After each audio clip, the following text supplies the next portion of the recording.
Hello friends, welcome to study कर। मैं हूं आपका दोस्त प्रभाकर। आज के इस लेक्चर में हम संविधान के महत्वपूर्ण अनुच्छेद डिस्कस करने वाले हैं। यानी कि हमारे संविधान के जो इम्पोर्टेंट आर्टिकल हैं जो कि आपके एग्जाम में अक्सर पूछे जाते हैं, तो उन सभी प्रश्नों को हम डिस्कस करेंगे। तो टॉप 50 आर्टिकल डिस्कस करने वाले हैं। आप इस पूरे वीडियो को एक टेस्ट की तरह जरूर लगाएं और अंत में अपना स्कोर जरूर बताएं कमेंट बॉक्स में कि आपका स्कोर कितना रहा है। चलिए दोस्तों, इस लेक्चर की शुरुआत करते हैं और इससे पहले आपको बता दें कि अगर आपने चैनल को सब्सक्राइब नहीं किया है तो सब्सक्राइब कर लें, बेल आइकन भी दबा लें, जिससे आपको समय पर सबसे पहले नोटिफिकेशन मिल सकेगा। इसके अलावा दोस्तों, हमारे जितने भी सोशल मीडिया प्लेटफॉर्म हैं उन पर भी हमसे जुड़ जाइएगा। उनका लिंक भी डिस्क्रिप्शन बॉक्स में दिया गया है। पहला क्वेश्चन है, संविधान सभा द्वारा अंतिम रूप से पारित संविधान में कुल कितने अनुच्छेद तथा अनुसूचियां हैं? तो दोस्तों, हमारा संविधान जब अंतिम रूप से पारित किया गया था तो उसमें 395 अनुच्छेद थे और 8 अनुसूचियां थीं। आपको कमेंट बॉक्स में यह बताना है कि वर्तमान समय में संविधान में कितने आर्टिकल हैं और कितनी अनुसूचियां हैं। ये सभी बात जो है दोस्तों, सभी जानकारी जो है आप कमेंट बॉक्स में जरूर बताएंगे। अगला क्वेश्चन है, किस अनुच्छेद में यह प्रावधान किया गया है कि संघ की राजभाषा हिंदी और लिपि देवनागरी होगी? बहुत ही इंपॉर्टेंट आर्टिकल है। तो दोस्तों, अनुच्छेद 343 में यह कहा गया है कि जो केंद्र है उसकी राजभाषा हिंदी होगी, यानी ऑफिशियल लैंग्वेज हिंदी होगी, और इसकी जो लिपि होगी वो देवनागरी होगी। अगला क्वेश्चन है, भारतीय संविधान में समानता का अधिकार 5 अनुच्छेदों के द्वारा प्रदान किया गया है। यह अनुच्छेद कौन कौन से हैं? तो इसका आंसर हो जाएगा अनुच्छेद 14 से अनुच्छेद 18 तक। ठीक है, तो अनुच्छेद 14 से लेकर के अनुच्छेद 18 तक समानता का अधिकार दिया गया है संविधान में। अगला क्वेश्चन है, संविधान के किस अनुच्छेद के अनुसार इंडिया अर्थात भारत राज्यों का एक संघ होगा? तो इसका आंसर हो जाएगा अनुच्छेद 1। तो अनुच्छेद 1 में यह बताया गया है कि इंडिया या भारत राज्यों का एक संघ होगा। अगला क्वेश्चन है, भारतीय संविधान के किस अनुच्छेद में अनुसूचित जातियों और अनुसूचित जनजातियों के लिए आरक्षण का प्रावधान किया गया है? आंसर होगा इसका अनुच्छेद 335 में। अगला क्वेश्चन डिस्कस करने से पहले आपको एक और इंफॉर्मेशन दे देते हैं दोस्तों कि अगर आप मध्य प्रदेश के किसी भी एग्जाम की तैयारी कर रहे हैं या फिर एसएससी, बैंकिंग, किसी भी एग्जाम की तैयारी कर रहे हैं तो उसके लिए मॉक टेस्ट हमारे एप्लीकेशन, हमारे ऐप पर उपलब्ध है। हिंदी और अंग्रेजी दोनों माध्यम में उपलब्ध है। तो दोस्तों, आप इनको परचेज कर लीजिएगा। अगर आप इसमें छूट प्राप्त करना चाहते हैं तो मेरा कूपन कोड यूज करिएगा PS100, आपको छूट मिल जाएगी। अगला क्वेश्चन है, भारतीय संविधान के किन अनुच्छेदों में नागरिकता संबंधी प्रावधान है, यानी सिटीजनशिप संबंधी प्रावधान किस अनुच्छेद में किया गया है? तो दोस्तों, अनुच्छेद 5 से लेकर के 11 तक नागरिकता संबंधी प्रावधान किए गए हैं हमारे कॉन्स्टिट्यूशन में। अगला क्वेश्चन है, किन अनुच्छेदों के द्वारा भारतीय संविधान नागरिकों को मूल अधिकार प्रदान करता है? तो मूल अधिकार किस आर्टिकल में बताए गए हैं? तो इसका आंसर होगा ऑप्शन नंबर ए, यानी अनुच्छेद 12 से लेकर अनुच्छेद 35 तक संविधान में मूल अधिकार प्रदान किए गए हैं। अगला क्वेश्चन है, नौकरियों तथा शैक्षणिक संस्थाओं में समाज के कमजोर वर्ग के लिए आरक्षण उपलब्ध कराने के लिए केंद्र सरकार को संविधान का कौन सा अनुच्छेद अधिकार प्रदान करता है? आंसर होगा इसका ऑप्शन नंबर बी, अनुच्छेद 16 है। अगला क्वेश्चन है, भारत के संविधान का कौन सा अनुच्छेद अस्पृश्यता यानी अनटचेबिलिटी या छुआछूत का उन्मूलन करता है तथा किसी भी रूप में इसके आचरण का निषेध करता है? तो इसका आंसर हो जाएगा अनुच्छेद 17। तो अनुच्छेद 17 में छुआछूत का अंत किया गया है। अगला क्वेश्चन है, भारतीय संविधान का कौन सा अनुच्छेद राष्ट्रपति पद के लिए पुनः निर्वाचन की योग्यताएं निर्धारित करता है? आंसर होगा इसका अनुच्छेद 57। ठीक है, तो इन सभी को आप नोट जरूर करते जाइएगा। ये बहुत ही इंपॉर्टेंट आर्टिकल हैं आपके एग्जाम के पॉइंट ऑफ व्यू से। भारतीय संविधान के किस अनुच्छेद के अंतर्गत भाषण एवं अभिव्यक्ति की स्वतंत्रता के अधिकार की गारंटी दी गई है? आंसर होगा ऑप्शन नंबर ये, यानी अनुच्छेद 19। ठीक है, भाषण की यानी बोलने की आजादी या भाषण एवं अभिव्यक्ति की जो आजादी है वो हमें अनुच्छेद 19 में प्रदान की गई है। भारतीय संविधान के किस अनुच्छेद में प्रेस की स्वतंत्रता दी गई है? तो प्रेस की स्वतंत्रता जो है वो है अनुच्छेद 19 आई में। किसमें दोस्तों? अनुच्छेद 19 आई में। अगला क्वेश्चन है, मौलिक अधिकार के अंतर्गत कौन सा अनुच्छेद बच्चों के शोषण से संबंधित है? तो कौन सा अनुच्छेद बच्चों के शोषण से संबंधित है? तो अनुच्छेद 24। अगला क्वेश्चन है, भारतीय संविधान के किस अनुच्छेद में अल्पसंख्यकों के हितों के संरक्षण की व्यवस्था है? बहुत ही महत्वपूर्ण क्वेश्चन हो जाएगा। तो इसका आंसर हो जाएगा ऑप्शन नंबर बी, यानी अनुच्छेद 29।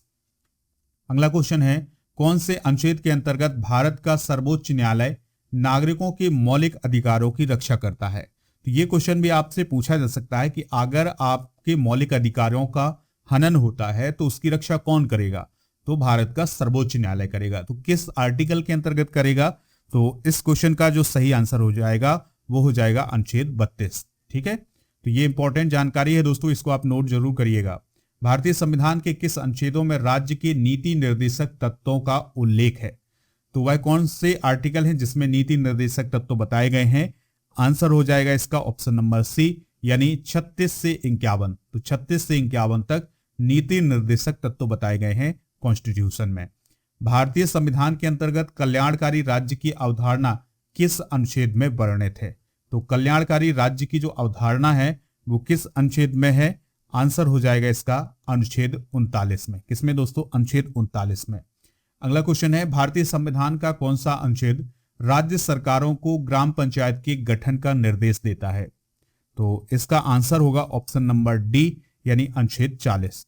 ठीक है, तो अनुच्छेद 40 के अंतर्गत जो राज्य सरकारों को ग्राम पंचायत के गठन का निर्देश देता है कौन?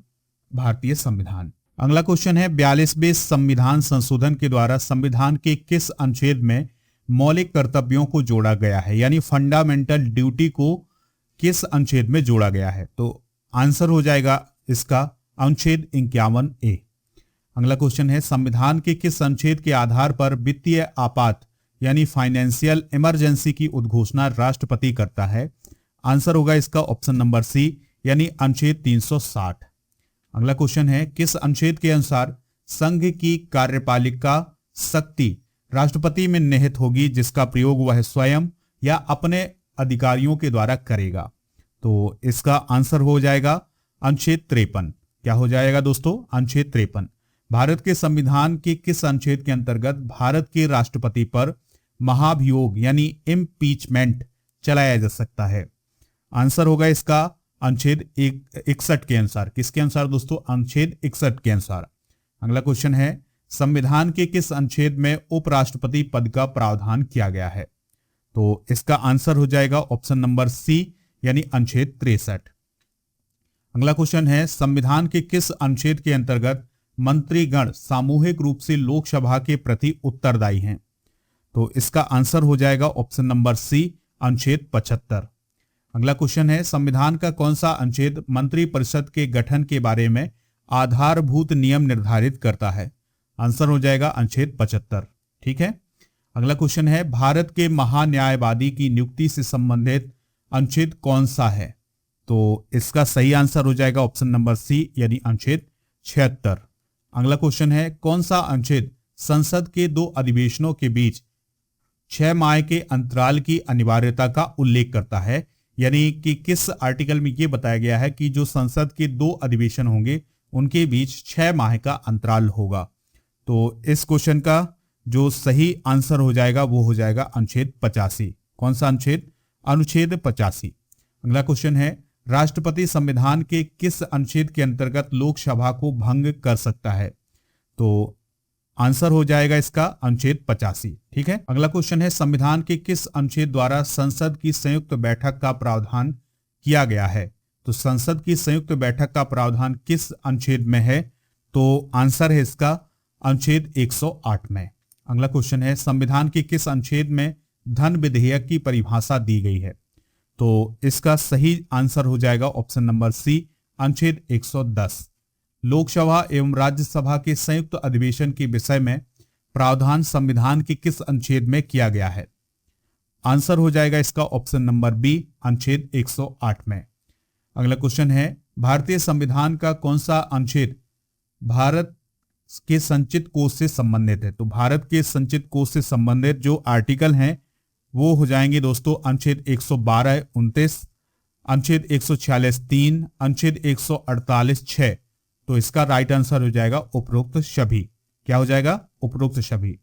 अगला क्वेश्चन है, भारतीय संविधान का कौन सा अनुच्छेद भारत के राष्ट्रपति में अध्यादेश जारी करने की शक्ति प्रदान करता है? आंसर हो जाएगा इसका अनुच्छेद 123। क्या हो जाएगा? अनुच्छेद 123। संविधान के किस अनुच्छेद में सर्वोच्च न्यायालय के न्यायाधीश पर महाभियोग चलाए जाने का प्रावधान है? तो इसका सही आंसर हो जाएगा ऑप्शन नंबर सी, यानी अनुच्छेद 124। राष्ट्रपति सर्वोच्च न्यायालय से संविधान के किस अनुच्छेद के अंतर्गत परामर्श ले सकता है? यानी दोस्तों राष्ट्रपति यानी प्रेसिडेंट जो है वो सर्वोच्च न्यायालय से परामर्श ले सकता है किस अनुच्छेद के अनुसार? तो इसका सही आंसर होगा ऑप्शन नंबर डी, यानी 143 के अनुसार। तो अनुच्छेद 143 के अनुसार राष्ट्रपति सर्वोच्च न्यायालय से परामर्श ले सकता है। अगला क्वेश्चन है, सर्वोच्च न्यायालय अपने द्वारा सुनाए गए किसी निर्णय या आदेश का पुनरावलोकन कर सकता है, यह व्यवस्था संविधान के किस अनुच्छेद में उपबंधित है? तो इसका सही आंसर हो जाएगा ऑप्शन नंबर सी, यानी अनुच्छेद 137।